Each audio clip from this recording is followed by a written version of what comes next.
So I finally decided to make a Prospector guide after all this time, a long overdue project. I plan to make this guide as thorough and complete as possible, teach you everything you need to know about how to play Prospector, leaving nothing out. So yeah, let's begin.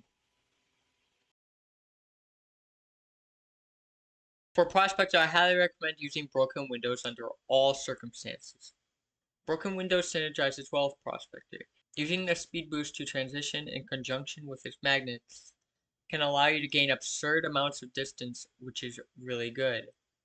While Flywheel can be good too, especially against certain hunters, like Wheel, generally speaking, the ability to transition more is far more valuable than avoiding a singular hit and, more often than not, being stuck in the same area and not surviving much longer. Now, I know you can argue that you can just rely on magnets for transitioning, and that is true, but as I mentioned before, using broken windows in conjunction with magnets is just way stronger, generally speaking. And of course, bring borrowed time, obviously. Now, as for the other persona traits, Companion Effect is the one I recommend bringing almost all the time. Prospector already has really good rebound potential given his magnets regenerate, so he'll almost always have something at the rescue.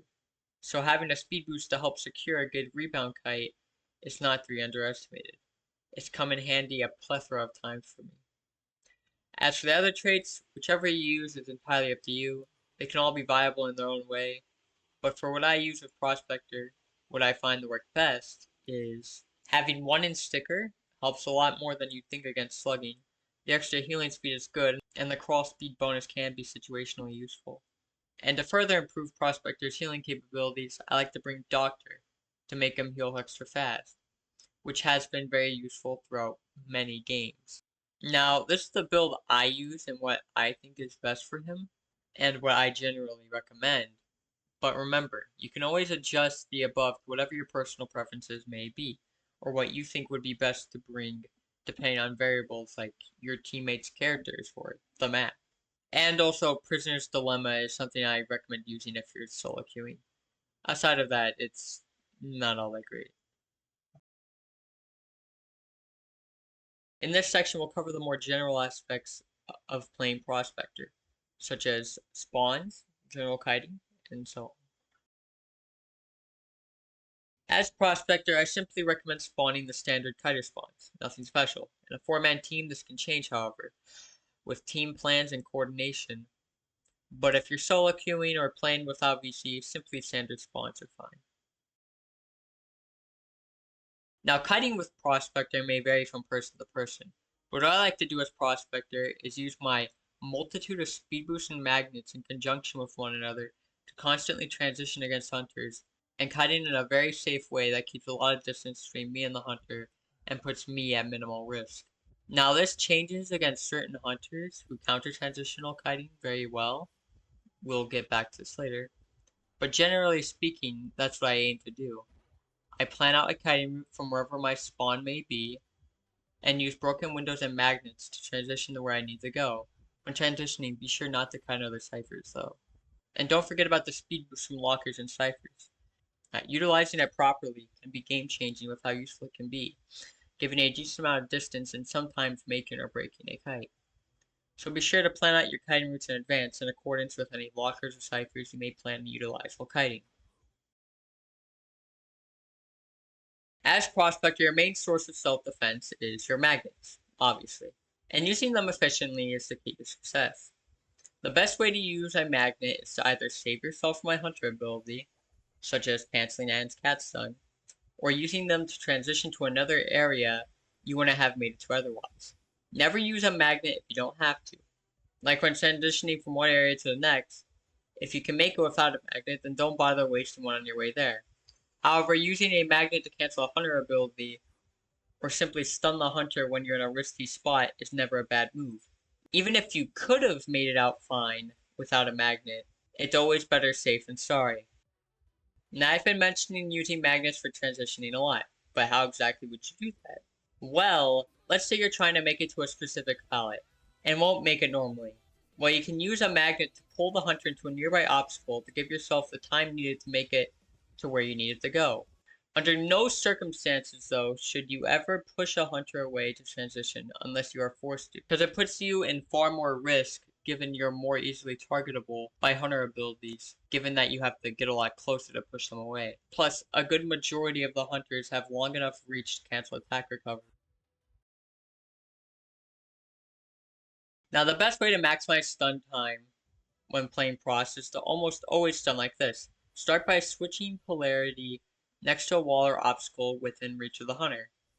Then move behind the wall in the split second it takes to start pulling them. This effectively increases your range by about 1 to 2 meters, which is really good.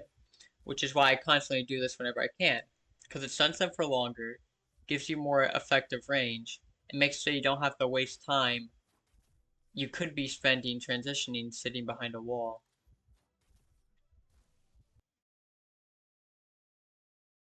When tight-kiting against hunters like Geisha or Undead, you just want to use your magnets to stun the hunter for a brief moment with a pull to avoid a hit, or alternatively, push them away in very specific circumstances where that is preferred. Such as the hunter being near a wall, you facing a direction you want to go in. Or if the hunter, for example, Geisha dashed next to you and you didn't have much time to react. So you throw a magnet and push her away. Now supporting with Prospector is really strong, especially in 4-man VC comps. But even outside of them, he can be really good. Generally speaking, you do not want to go out of your way to support early game, because your time is better spent decoding so your team isn't behind on ciphers. The only exception to this is if they kite onto your cipher. If this happens, you are free to support at your leisure.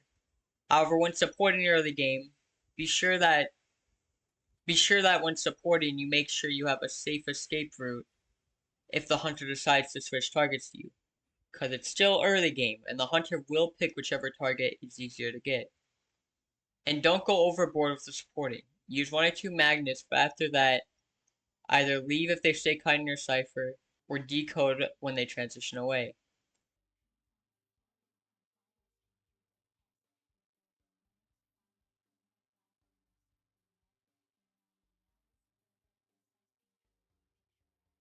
And when supporting, always make sure you're near an obstacle that's in or near the hunter's path, so they can't easily avoid your stun without losing significant distance on the survivor. After popping one cipher, you do have the option to support. Now whether you should support or not depends. If the survivor is on chair and has rebound potential at the rescue and isn't on the entirely other side of the map, feel free to go support them after rescue. However, if the survivor has no rebound potential or just got farmed, or you're just simply really far away, don't bother going to harass at all. Prospector's magnets become a lot worse once the survivor gets down, because the hunter can simply drop before you can stun. You can't stun during the pickup animation. Or if they do get free, they literally have 0 escape potential with how short your stun is. Sure, you can still waste time, but you gain a lot more value from simply decoding at that point. If someone performs a poor first kite and has no rebound potential, it is better to just ignore them completely under most circumstances and just focus on decoding and going for the tie.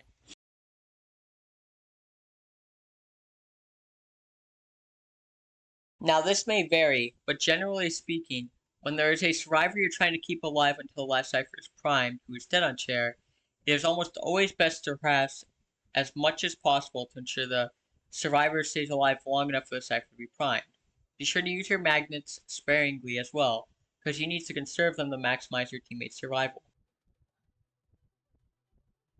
One cool trick you can do while harassing is if you throw a magnet on the hunter prematurely, and they go to pick up a downed survivor, and if you manage to stun and freeze that survivor, you can position yourself on the other side of the obstacle you stun them on, and stun them on another obstacle to actually give the survivor a chance to escape. And one other thing you can do is, when switching polarity to stun, you can quickly switch polarity again to cancel the stun and bait the hunter into dropping. This has its uses, and it's great for mind games and helps prospectors harass potential quite a lot. Though do be careful, for if the hunter knows what you're trying to do, they might opt to not drop at all, and you'll end up letting them get away.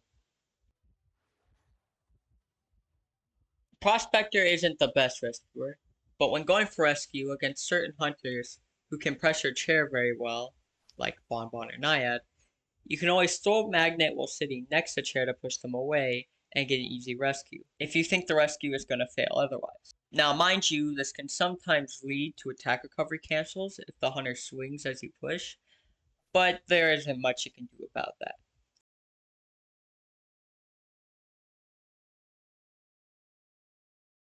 Here we will review who Prospector is strong against and who he isn't, and talk about kiting each and every hunter in the game thus far.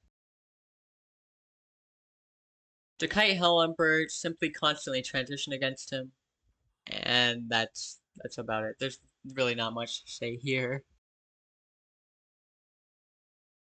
Against Clown, you want to try and position yourself in a narrow area to make your magnets impossible to avoid. And then you can use said magnets to cancel its rocket dash fairly easily. Not much to say here either, though. Just use magnets when you don't have any pallets or windows to work around its rocket dash, and avoid transitioning too much, for you'll leave yourself vulnerable. Constant transitional kiting. Do everything you can to put as much distance as possible between you and him to avoid getting hit by Foggy. And be careful when stunning, because when stunning Ripper, his Foggy can come out as you're stunning him and hit you during the pull animation. So with that in mind, you want to avoid stunning him into obstacles. His Foggy blades can clip you around or go over and hit you. Simply tight kite him, and when necessary, use a magnet to stun him for distance. However, never use a magnet when you are at risk of getting hooked, because your magnet won't repulse quick enough to avoid getting hit, and you'll end up canceling attack recovery. I'm not gonna lie, I've hardly won against her in rank, so I'm not entirely sure how you kite her. But generally speaking, I recommend transitioning constantly and using magnets when she speed boosts to nullify the effect. But be very careful when using magnets, because if mistimed, you will end up canceling attack recovery. Generally speaking, I recommend tight kiting her. Use magnets to stun her when you're unsure if you can make another loop or you need to transition.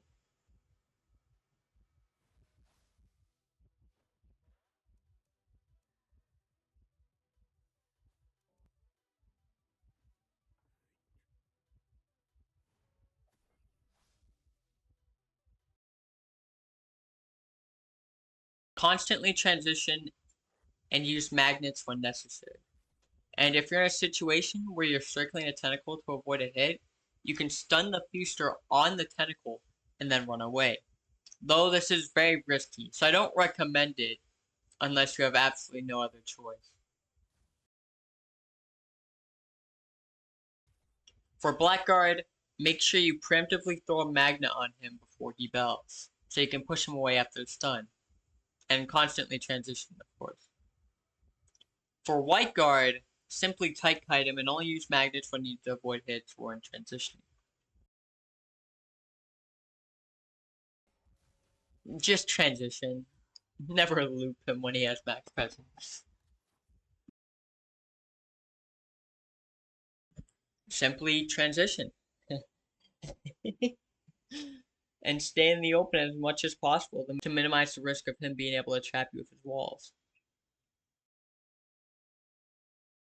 First thing, always stay near your leech if possible, so you can't send it away to automatically follow you.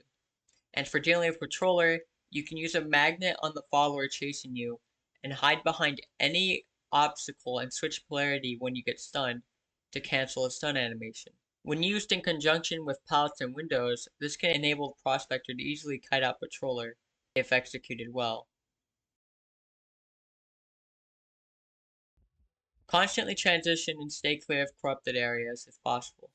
And when you avoid the purple fireball, be sure that you have something to stun the axe boy into, or are far enough away to where he can't speed up and hit you, canceling attack recovery.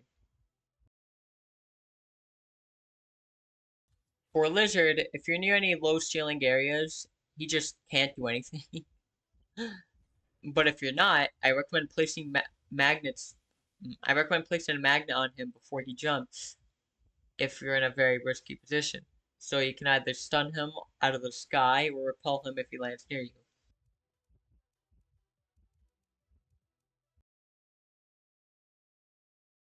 All you can do is constantly try to break line of sight with her to delay her mirrors as long as possible, and try to stay close to her as well to try and stun her with a magnet if she places mirror.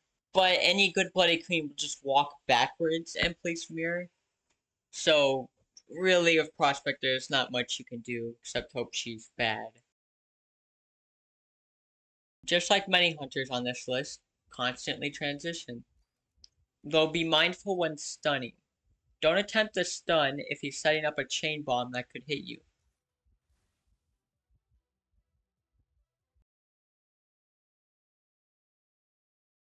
Transition as much as possible.